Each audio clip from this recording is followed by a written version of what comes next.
Assembly సమావేశాల్లో తన మీద చేసినటువంటి ఆరోపణల మీద మాజీ సీఎం వైఎస్ జగన్మోహన్ రెడ్డి పూర్తి స్థాయి వివరణ అయితే ఇవ్వడం జరిగింది. ఈ రోజున తాడేపల్లిలో మీడియా సమావేశంలో వైఎస్ జగన్మోహన్ రెడ్డి మాట్లాడుతూ కూడా కూటమి ప్రభుత్వం మీద పెద్ద ఎత్తున విమర్శలు అయితే చేయడం జరిగింది. రాష్ట్ర ప్రజల్లో ఇప్పటికే వైఎస్ జగన్మోహన్ రెడ్డి ఉంటే బాగుంటుంది అనేటువంటి ఒక ఆలోచన మొదలైపోయిందని, ఆ కూటమి ప్రభుత్వం మీద వ్యతిరేకత అప్పుడే మొదలైపోయిందంటూ కూడా వైఎస్ జగన్మోహన్ రెడ్డి కూటమి ప్రభుత్వాన్ని అయితే పెద్ద ఎత్తున విమర్శిస్తూ కూడా సూపర్ 6 పథకాలని గాలికి వదిలేశారని, ఎన్నికల సమయంలో అమలు కాని సూపర్ 6ను ఇచ్చి ప్రజలను పెద్ద ఎత్తున కూడా మోసం చేశారంటూ కూడా కూటమి ప్రభుత్వం విమర్శిస్తూనే, ఒకవేళ వైసీపీ పార్టీ ప్రభుత్వమే ఇప్పటికీ ఉంటే గనక ఖచ్చితంగా అమ్మఒడి పథకం ద్వారా నిధులను తల్లి అకౌంట్లో జమ చేసేవాళ్ళమని, కానీ కూటమి ప్రభుత్వం అమ్మకు వందనం అంటూ పథకాన్ని సూపర్ 6లో చేర్చి ఆ పథకాన్ని ఇప్పటికీ కూడా అమలు చేయట్లేదని, పాఠశాల ప్రారంభమైనా కూడా నిధులు తల్లి అకౌంట్లో జమ చేయకోకుండా కూటమి ప్రభుత్వం తాత్సారం చేస్తుందంటూ కూడా కూటమి ప్రభుత్వాన్ని పెద్ద ఎత్తున విమర్శిస్తూనే, మరొక పథకానికి సంబంధించి కూడా రైతుల అకౌంట్లో వైసీపీ పార్టీ ప్రభుత్వం ఉంటే రైతు భరోసా పథకం పేరుతో నిధులను వారి అకౌంట్లో జమ చేసేవాళ్ళంటూ కూడా రైతు భరోసా పథకాన్ని అయితే వైఎస్ జగన్మోహన్ రెడ్డి గుర్తు చేయడం జరిగింది. ఇంకా విద్యార్థులకు సంబంధించి కూడా విద్యా దీవెన, వసతి దీవెన నిధులను కూటమి ప్రభుత్వం విడుదల చేయకోకుండా తాత్సారం చేస్తుందని, ప్రస్తుతం కాలేజీల ప్రవేశ విషయంలో కాలేజీలు వారికి ఇష్టం వచ్చినట్లుగా విద్యార్థుల దగ్గర నుంచి ఫీజుల రూపంలో పెద్ద ఎత్తున దోపిడీ చేస్తుందంటూ కూడా కూటమి ప్రభుత్వం ఏమాత్రం కూడా పట్టించుకోకపోవడంతో విద్యా దీవెన, వసతి దీవెన పథకాల నిధులు జారీ చేయట్లేదంటూ కూడా కూటమి ప్రభుత్వం పెద్ద ఎత్తున విమర్శిస్తూ, ఈ 3 పథకాలకు సంబంధించి ఇప్పటికే వైసీపీ ప్రభుత్వం ఉండి ఉంటే నిధులను వారి అకౌంట్లో జమ చేసేవాళ్ళంటూ కూడా కూటమి ప్రభుత్వం ఏమాత్రం కూడా సంక్షేమ పథకాలని సూపర్ 6 హామీలను పట్టించుకోవట్లేదంటూ కూడా వైఎస్ జగన్మోహన్ రెడ్డి ముఖ్యమంత్రి నారా చంద్రబాబు ఎన్డీఏ కూటమిని అయితే పెద్ద ఎత్తున విమర్శలు అయితే చేయడం జరిగింది. ఏపీ అసెంబ్లీలో తనకు ప్రతిపక్ష హోదా కల్పించాలంటూ కూడా వైఎస్ జగన్మోహన్ రెడ్డి ఏపీ హైకోర్టులో వేసినటువంటి పిటిషన్ మీద ఈ రోజున ఏపీ హైకోర్టులో విచారణ అయితే జరిగింది.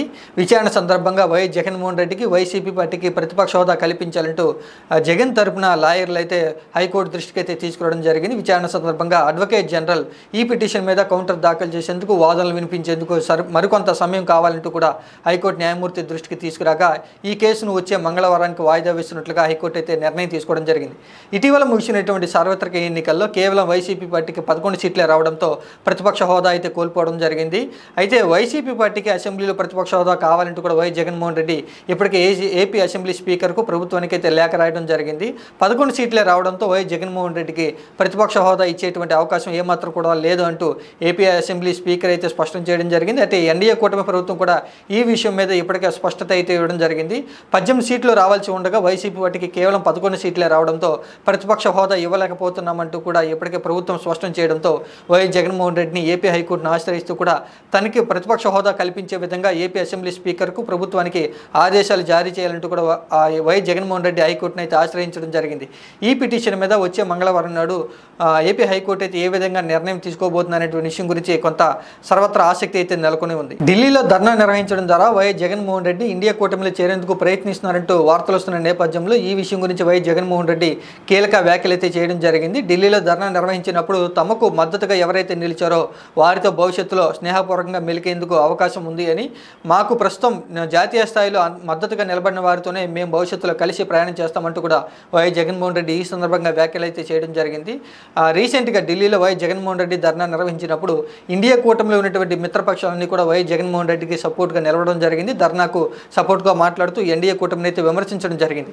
అయితే ఇండియా కూటమిలో ఉన్నటువంటి మిత్రపక్షాలు ధర్నాకు అయితే మద్దతు తెలపగా కాంగ్రెస్ పార్టీ అయితే ఏమాత్రం కూడా మద్దతు అయితే తెలపలేదు. కాంగ్రెస్ పార్టీ నుంచి ఒక్క ఎంపీ కానీ కాంగ్రెస్ పార్టీ అగ్రనేతలు ఎవరు కూడా వైఎస్ జగన్మోహన్ రెడ్డికి సపోర్ట్గా మాట్లాడినటువంటి పరిస్థితులు అయితే కనిపించలేదు.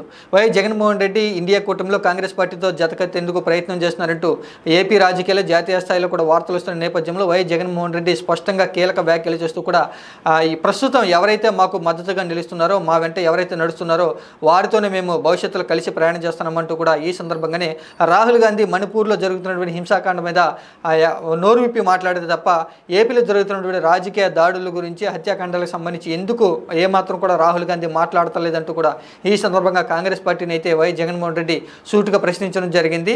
వైఎస్ఆర్ కాంగ్రెస్ పార్టీ ఢిల్లీలో ధర్నా నిర్వహిస్తున్నప్పుడు అన్ని రాజకీయ పక్షాలకి మేము సమాచారం అందించాం, మా ధర్నాకు మద్దతుగా మాట్లాడాలంటూ కూడా మేము చెప్పినా కూడా కాంగ్రెస్ పార్టీ ఏమాత్రం కూడా మద్దతు తెలపడంతో ఎందుకు మద్దతు తెలపలేదనేది కాంగ్రెస్ పార్టీని అడగాలంటూ కూడా మీడియా సమావేశంలో మీడియానే వైఎస్ జగన్మోహన్ రెడ్డి క్వశ్చన్ చేయడం జరిగింది.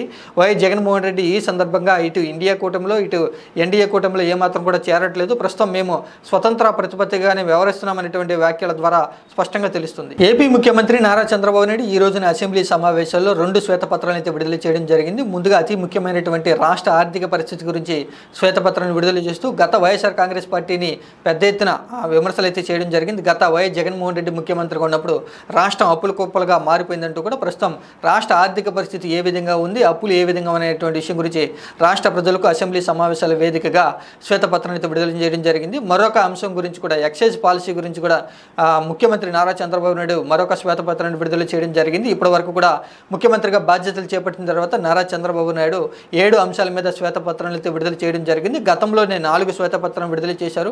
కానీ కొన్ని అనివార్య కారణాల వల్ల 3 శ్వేతపత్రాలను అయితే వాయిదా వేయడం జరిగింది. రీసెంట్గా జరిగినటువంటి అసెంబ్లీ సమావేశాల్లో మొత్తంగా మిగిలినటువంటి 3 శ్వేతపత్రాలను అయితే విడుదల చేయడం జరిగింది. ముందుగా ప్రకటించినటువంటి 7 అంశాల గురించి ముఖ్యమంత్రి నారా చంద్రబాబు నాయుడు శ్వేతపత్రాలను అయితే విడుదల చేయడం జరిగింది. శ్వేతపత్రాల ద్వారా ఆయా రంగాల్లో ఆయా అంశాల్లో రాష్ట్ర ప్రభుత్వం ఏ విధంగా ఉంది, గత వైఎస్ఆర్ కాంగ్రెస్ పార్టీ ప్రభుత్వం ఆయా అంశాల్లో ఆయా విభాగాల్లో ఏ విధంగా వైఫల్యం చెందింది, ఏ విధంగా రాష్ట్ర భవిష్యత్తు ముందుకు తీసుకువెళ్ళబోతున్నాం అనే విషయం గురించి ముఖ్యమంత్రి నారా చంద్రబాబు నాయుడు పూర్తి స్థాయి పవర్ పాయింట్ ప్రజెంటేషన్ ద్వారా శ్వేతపత్రాల ద్వారా రాష్ట్ర ప్రజలకైతే పూర్తి వివరణ అయితే ఇవ్వడం జరిగింది. ఆర్థిక శాఖ మీద శ్వేతపత్రం విడుదల చేస్తూ ముఖ్యమంత్రి నారా చంద్రబాబు నాయుడు తప్పు సమాచారం ఇస్తూ రాష్ట్ర ప్రజలను తప్పుదోవ పట్టిస్తున్నారంటూ కూడా మాజీ సీఎం వైఎస్ జగన్మోహన్ రెడ్డి ఈ సందర్భంగా ముఖ్యమంత్రి నారా చంద్రబాబు నాయుడు అయితే విమర్శలు చేయడం జరిగింది. 2014 నుంచి 2019 వరకు కూడా 5 సంవత్సరాల అధికారంలో ఉండి ముఖ్యమంత్రిగా చంద్రబాబు నాయుడు అధికారం దిగిపోయినాటికి కేవలం రాష్ట్ర ఖజానాలో 100 కోట్లు ఉంచి దిగిపోయారని, ఆ 100 కోట్లతోనే మేము ప్రభుత్వ పరిపాలన మొదలుపెట్టి 5 సంవత్సరాల పాటు ఎలాంటి ఇబ్బంది లేకుండా దిగ్విజయంగా పరిపాలన చేశామంటూ కూడా వైఎస్ జగన్మోహన్ రెడ్డి ఈ సందర్భంగా ఎన్డీఏ కూటమిని విమర్శిస్తూ కూడా కరోనా కాలంలో ఆర్థిక పరిస్థితులు ఏమాత్రం ఉన్నా కూడా ఎన్నికల సమయంలో మేము ఏదైతే మేనిఫెస్టోని ఇచ్చామో ఆ హామీలను నెరవేరుస్తూ కూడా 5 సంవత్సరాల పాటు ప్రజలకు ఇచ్చినటువంటి వాగ్దానాలను కూడా నెరవేర్చాం. దానికి సంబంధించి కూడా రాష్ట్ర ప్రజలందరికీ తెలిసే విధంగా అప్పులు చేశాం, అలాగే పరిమితులు అన్నింటిలో కూడా లోబడే అప్పులు చేశాం అంటూ కూడా వైఎస్ జగన్మోహన్ రెడ్డి కొంత వివరణ అయితే ఇవ్వడం జరిగింది. గతంలో 2014 నుంచి 2019కి అధికారంలో ఉన్నప్పుడు నారా చంద్రబాబు నాయుడు చేసినటువంటి అప్పుల కంటే మేము ఈ 5 సంవత్సరాల పాటు తక్కువ అప్పులు చేశామంటూ కూడా వైఎస్ జగన్మోహన్ రెడ్డి కొంత సమాధానం అయితే ఇవ్వడం జరిగింది. ఎన్నికల సమయంలో ఇచ్చినటువంటి సూపర్ 6 పథకాలను అమలు పరచుకోకుండా ఎగ్గొట్టేందుకే నారా చంద్రబాబు నాయుడు ఈ విధంగా ఆర్థిక శాఖ మీద శ్వేతపత్రం విడుదల చేస్తూ తప్పుడు లెక్కలు, రాష్ట్ర ప్రజలను తప్పుదోవ పట్టిస్తున్నారంటూ కూడా వైఎస్ జగన్మోహన్ రెడ్డి ముఖ్యమంత్రి నారా చంద్రబాబు నాయుడు అయితే విమర్శలు చేయడం జరిగింది. వైఎస్ జగన్మోహన్ రెడ్డి ఎన్నికల సమయంలో ఏదైతే హామీలు ఇచ్చారో వాటన్నింటిని కూడా అధికారంలో ఉన్నప్పుడు అమలుపరిచాం. ఆ విధంగానే ముఖ్యమంత్రి నారా చంద్రబాబు నాయుడు కూడా ఈ ప్రస్తుతం హామీలు ఇచ్చినటువంటి సూపర్ 6 పథకాలను అమలుపరిచే విధంగా ముందుకు వెళ్లాలని, ప్రస్తుతం ప్రభుత్వం ఏర్పడి 2 నెలలు దాటుతున్నా కూడా ఏ ఒక్క పథకాన్ని, ఏ ఒక్క సూపర్ 6లో ఉన్నటువంటి అంశాన్ని కూడా అమలుపరచుకోకుండా రాష్ట్ర ప్రజలందరినీ కూడా తప్పుదోవ పట్టిస్తున్నారంటూ ముఖ్యమంత్రి నారా చంద్రబాబు నాయుడు పెద్ద ఎత్తున విమర్శలు అయితే చేయడం జరిగింది. ఏపీ ముఖ్యమంత్రి నారా చంద్రబాబు నాయుడు మరోసారి ఢిల్లీ పర్యటనకు అయితే వెళ్ళబోతున్నారు. ఈ రోజు రాత్రి ఢిల్లీకి చేరుకుని రేపు ప్రధానమంత్రి నరేంద్ర మోడీ సమక్షంలో జరిగేటువంటి నీతి ఆయోగ్ సమావేశానికి ముఖ్యమంత్రిగా నారా చంద్రబాబు నాయుడు హాజరు కాబోతున్నారు. ఈ సమావేశంలో వివిధ రాష్ట్రాల నుంచి కొంతమంది ముఖ్యమంత్రులు కూడా హాజరు కాబోతున్న నేపథ్యంలో ముఖ్యమంత్రిగా నారా చంద్రబాబు నాయుడు ఈ సమావేశానికి హాజరయ్యి రాష్ట్ర కేబినెట్ పోలవరం ప్రాజెక్టుకి సంబంధించి తీర్మానించిన కొత్త డయాఫ్రమ్ వాల్ తీర్మానం మీద కూడా ప్రధాని నరేంద్ర మోడీ దృష్టికి అయితే నారా చంద్రబాబు నాయుడు తీసుకువెళ్ళబోతూ ఉన్నారు. ఇంకా కేంద్ర బడ్జెట్లో రాష్ట్ర ప్రభుత్వానికి పెద్ద ఎత్తున నిధులు కేటాయించడం పట్ల ధన్యవాదాలు కూడా రాష్ట్ర ముఖ్యమంత్రి కేంద్ర ప్రభుత్వానికి తెలపబోతూ ఉన్నారు.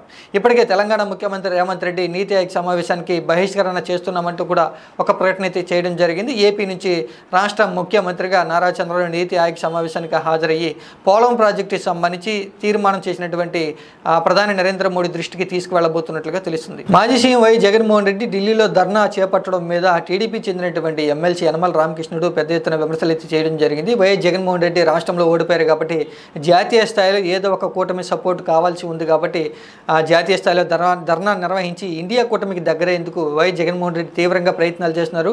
ఆ సందర్భంగానే ఈ యొక్క ఢిల్లీలో ధర్నా నిర్వహించారంటూ కూడా యనమల రామకృష్ణుడు వైఎస్ఆర్ కాంగ్రెస్ పార్టీ మీద విమర్శలు చేస్తూ వైఎస్ జగన్మోహన్ రెడ్డికి ఏదో ఒక పార్టీలో ఏదో ఒక కూటమిలో షెల్టర్ కావాల్సి ఉంది కాబట్టి ఇటు ఎన్డీఏ కూటమిలకు వచ్చేటువంటి అవకాశం ఏమాత్రం కూడా లేదు, గేట్లు మూసేసి ఉన్నాయి కాబట్టి ఇండియా కూటమి వైపు వైఎస్ జగన్మోహన్ రెడ్డి చూస్తున్నారంటూ కూడా వైఎస్ జగన్మోహన్ జగన్మోహన్ రెడ్డిని అయితే యనమల రామకృష్ణుడు విమర్శలు అయితే చేయడం జరిగింది. ప్రస్తుతం ఎన్డీఏ కూటమిలో తెలుగుదేశం పార్టీ, జనసేన పార్టీలు ఉన్నాయి కాబట్టి ఎన్డీఏ కూటమిలో వైఎస్ జగన్మోహన్ రెడ్డిని చేర్చుకునే అవకాశం ఏమాత్రం కూడా లేదు.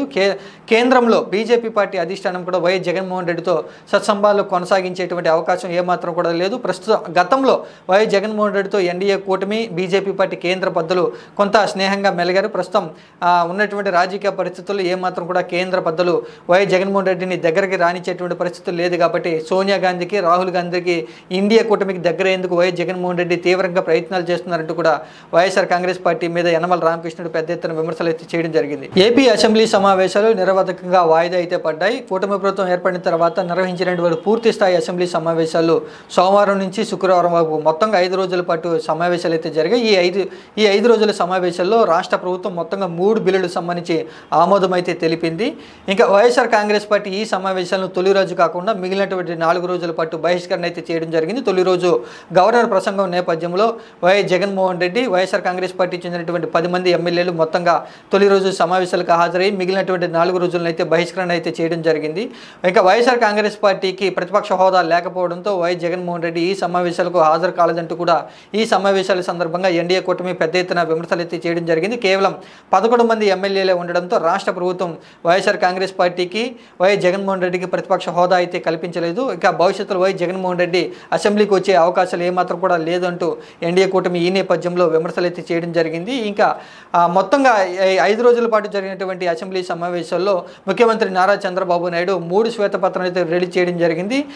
గతంలో 4 శ్వేతపత్రం విడుదల చేసి మిగిలినటువంటి 3 శ్వేతపత్రాలను అసెంబ్లీ సమావేశాల్లో ప్రదర్శిస్తూ కూడా శ్వేతపత్రాల గురించి రాష్ట్ర ప్రజలకైతే కొంత వివరణ అయితే ఇవ్వడం జరిగింది. ఇంకా గత వైఎస్ జగన్మోహన్ రెడ్డి ప్రభుత్వ పరిపాలనలో ఏమాత్రంగా జరిగినటువంటి అన్యాయాల గురించి, కూటమి ప్రభుత్వంలో ఉన్నటువంటి ప్రస్తుత ఎమ్మెల్యేల మీద జరిగినటువంటి దౌర్జన్యాలు, కేసులకు సంబంధించి కూడా ఎన్డీఏ కూటమి ఎమ్మెల్యేలు పెద్ద ఎత్తున విమర్శలు అయితే చేయడం జరిగింది. ముఖ్యమంత్రి నారా చంద్రబాబు నాయుడు కూడా గత పరిపాలనలో రాష్ట్ర ప్రభుత్వం అధోగతి పాలిందేంటూ కూడా ఈ సమావేశాల సందర్భంగా విమర్శలు అయితే చేయడం జరిగింది. ఏపీలోని మహిళలందరికీ కూడా మంత్రి గుమ్మడి సంధ్యారాణి ఒక తీపి కబురుని అయితే అందించడం జరిగింది. ఎన్నికల సమయంలో ఎన్డీఏ కూటమి ఇచ్చినటువంటి మహాశక్తి పథకాన్ని అతి త్వరలోనే అమలు చేస్తామంటూ కూడా ఈ పథకానికి సంబంధించి విధి విధానాలు ఖరారు చేస్తున్నాం. విధి విధానాలు ఖరారు అయిపోయిన తర్వాత అతి త్వరలోనే రాష్ట్రంలోని 18 సంవత్సరాలు నిండిన ప్రతి మహిళకు ప్రతి నెల 1500 రూపాయలు ఇచ్చే విధంగా పథకాన్ని అమలు చేస్తామంటూ కూడా మంత్రి ఈ సందర్భంగా తెలిపడం జరిగింది. శాసన మండలిలో జరిగినటువంటి చర్చా సమయంలో మహాశక్తి పథకానికి సంబంధించి అతి త్వరలోనే రాష్ట్రంలో అమలు చేయబోతున్నామంటూ కూడా ఒక క్లారిటీ అయితే ఇవ్వడం జరిగింది. ఇప్పటికే సూపర్ 6 పథకాలకు సంబంధించి ఇచ్చిన హామీలను ఏమాత్రం కూడా అమలు చేయట్లేదంటూ వైఎస్ఆర్ కాంగ్రెస్ పార్టీ పెద్ద ఎత్తున విమర్శలు చేస్తున్న నేపథ్యం అయితే కనిపిస్తూ ఉంది.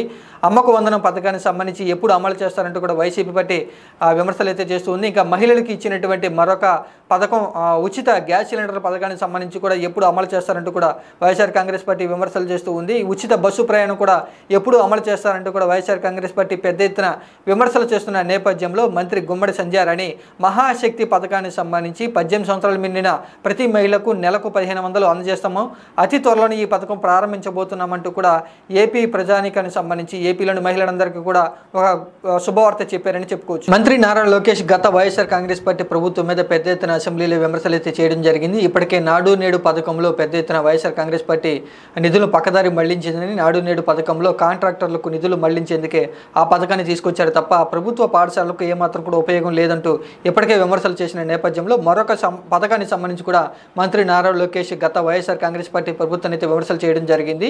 ప్రభుత్వ పాఠశాలలో విద్యార్థులకు ఇచ్చేటువంటి విద్యా కానుక కిట్ల మీద మంత్రి నారా లోకేష్ విమర్శలు చేస్తూ ఈ విద్యా కానుక కిట్ల పేరుతో పెద్ద ఎత్తున కూడా ప్రభుత్వ నిధులు దారి మళ్ళాయని, ఈ విద్యా కానుక కిట్లో ఇచ్చేటువంటి విద్యార్థులకు సంబంధించి ఆ షూసు, బ్యాగు, బెల్టుల మీద వైఎస్ఆర్ కాంగ్రెస్ పార్టీ యొక్క రంగులు అవసరం లేదంటూ కూడా స్పష్టం చేయడం జరిగింది. విద్యా కానుక మీద జరిగినటువంటి నిధుల పక్కదారి మళ్ళీ మీద కూడా పెద్ద ఎత్తున విచారణ చేసి నిందితులను అతి త్వరలోనే పట్టుకుంటామంటూ కూడా మంత్రి నారా లోకేష్ ఈ సందర్భంగా వ్యాఖ్యలు చేయడం జరిగింది. ఇంకా మాజీ సీఎం వైఎస్ జగన్మోహన్ రెడ్డి తాను చెప్పినటువంటి రెడ్ బుక్ మీద విమర్శలు చేసిన నేపథ్యంలో నారా లోకేష్ కూడా వైఎస్ జగన్మోహన్ రెడ్డికి కౌంటర్ అయితే ఇవ్వడం జరిగింది. ఇంకా రెడ్ బుక్ ఓపెన్ చేయకోకుండానే వైఎస్ఆర్ కాంగ్రెస్ పార్టీ మాజీ సీఎం వైఎస్ జగన్మోహన్ రెడ్డి భయపడుతున్నారని, ఎప్పటి నుంచి విమర్శలు చేస్తున్నారంటూ కూడా ఢిల్లీ వేదికగా చేసినటువంటి ధర్నాలో కూడా వైఎస్ జగన్మోహన్ రెడ్డి రెడ్ బుక్నే తలుచుకుంటున్నారంటూ కూడా నారా లోకేష్ ఈ సందర్భంగా వైఎస్ జగన్మోహన్ రెడ్డి మీద సెటైర్లు అయితే వేయడం జరిగింది.